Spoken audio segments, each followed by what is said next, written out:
Hey everybody, we've got a quick demo for you today. We're going to look at how to convert a text string to a base 64 encoded string that you can use in configuration files and for whatever else you might want to use it for. So let's get started and take a look at this. All right, we're going to start out with a little bit of review because we're going to combine two commands. So if we were to say echo my secure password in quotes, it's just going to spit back that text to the command line.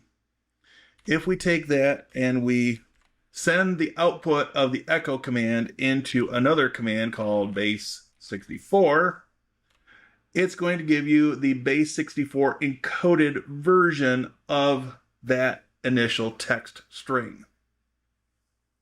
Now, this is on macOS. If we go to our Proxmox, we can do the same thing. Echo my secure password and pipe that into base 64.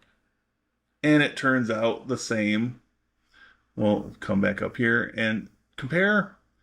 Ends in KCG with two equal signs, KCG with two equal signs.